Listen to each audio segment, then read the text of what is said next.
प्रणाम भगवान। ओम श्री गुरुवे नमः। ओम सर्वश्रुति शिरोरत्न विराजित पदाम्बुजं वेदांताम्बुजमार्तंडं तस्मै श्री गुरुवे नमः। ओम शांति शांति शांति। ओम।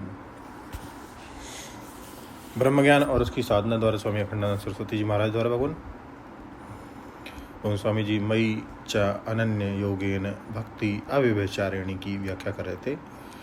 स्वामी जी कहते हैं कि इसमें मई च अनन्य योगेन अव्यभिचारिणी भक्ति का 3 रूप बताया। भक्ति वह है जिसमें विषय केवल भगवान हो।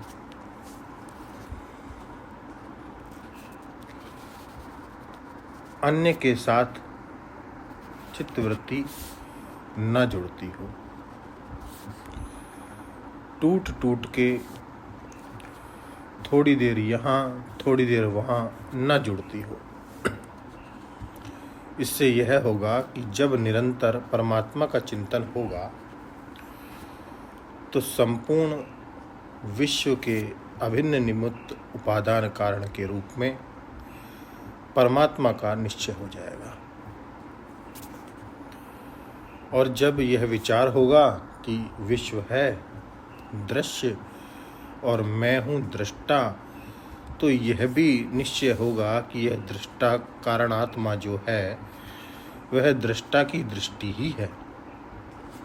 माने देशात्मा, द्रव्यात्मा और कालात्मा, ये जो तीनों रूप में पृथक पृथक भासते हैं, इनका जो बीज रूप है कारणात्मा, वह दृष्टा की दृष्टि ही है। चूँकि दृष्टा और दृष्टि पृथक पृथक नहीं होते, इसलिए दृष्टा ब्रह्म ही है, अद्वितीय है, ऐसा निश्चय हो जाएगा। दृष्टा की अद्वितीयता समझाने के लिए यहाँ भक्ति का निरूपण किया जा रहा है। बड़े बड़े भाष्यकारों ने प्रश्न उठाया है कि भक्ति तो भक्त लोग भी करते हैं और यह जिज्ञासु वेदांती भी भक्ति करेगा, तो इन दोनों की भक्ति में क्या फर्क होगा। उसी के उत्तर में बताया है कि विविक्त देश सेवित्वम अरति जन संसदी। ये जो भक्त लोग होते हैं वे भगवान का विस्तार करते हैं। जैसे पहले एक कृष्ण की भक्ति करेंगे और उनके साथ राधा रानी आवेंगी, और फिर गोपियाँ रास करने लगेंगी, फिर ग्वाल बाल आ जाएंगे और फिर गौएँ आ जाएंगी, फिर वृंदावन हो जाएगा।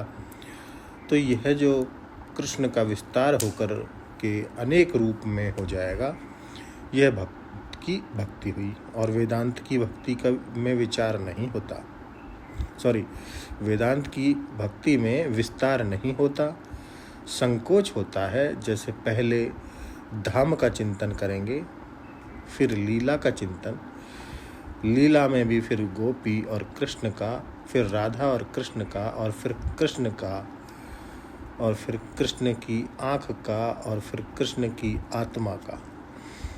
विविक्त देश सेवित्वम अरति जन संसदी की एक व्याख्या ऐसी की हुई है। यहाँ 13वें अध्याय में प्रयोजन ज्ञान है। उस ज्ञान की प्राप्ति में जो 20 सहायक साधन है, उनको भी भगवान ने ज्ञान कहा है। इस प्रकार यहाँ 16वें साधन में भी मई भक्ति च ज्ञानम, मुझ में भगवान में यानी कि जो भक्ति है वह भी ज्ञान ही है। कि दृशी भक्ति अनन्य योगेन भक्ति ही। कैसी भक्ति? कि अनन्य योग से भक्ति। कथम भूता भक्ति अव्यभिचारिणी भक्ति। किस प्रकार की भक्ति? कि अव्यभिचारिणी भक्ति। यहाँ जब भगवान ने मई शब्द का प्रयोग किया कि मुझ में भक्ति ज्ञान है, तो यह देखना है कि भक्ति और ज्ञान में परस्पर मैत्री है कि नहीं।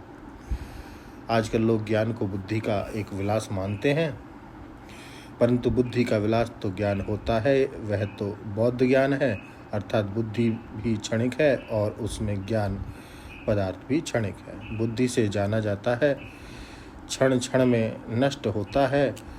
बुद्धि की नवीन नवीन वृत्ति होती है और ज्ञेय का नवीन नवीन आकार होता है। आप जानते ही होंगे कि बौद्ध आगम वस्तु को क्षणिक मानता है और विज्ञानात्मक मानता है। लोग यह सूक्ष्म परीक्षण निरीक्षण तो जानते नहीं। वे बेचारे यही समझते हैं कि बुद्धि में जैसे और बातों के बारे में समझ है, वैसे ब्रह्म के बारे में भी एक समझ आ जाती है। लेकिन यह बाह्य पदार्थ के अनुभव से जो समझ पैदा होती है और जो संस्कार की धारा में चलती रहती है, उस समझ का नाम ब्रह्म ज्ञान नहीं है। वह ब्रह्म ज्ञान तो एक प्रमाणजन्य वृत्ति है जो केवल एक क्षण रहकर अविद्या को निवृत्त करके नष्ट हो जाने वाली है। और फिर जैसे पहले ब्रह्म था वैसे अब ब्रह्म है, वैसे आगे ब्रह्म है। ब्रह्म तो है ही। तो मयि भक्तिश्च ज्ञानम। अब आगे इसका व्याख्या का विस्तार करेंगे भगवान अगले सत्संग में। ओम शांति शांति शांति। प्रणाम भगवान।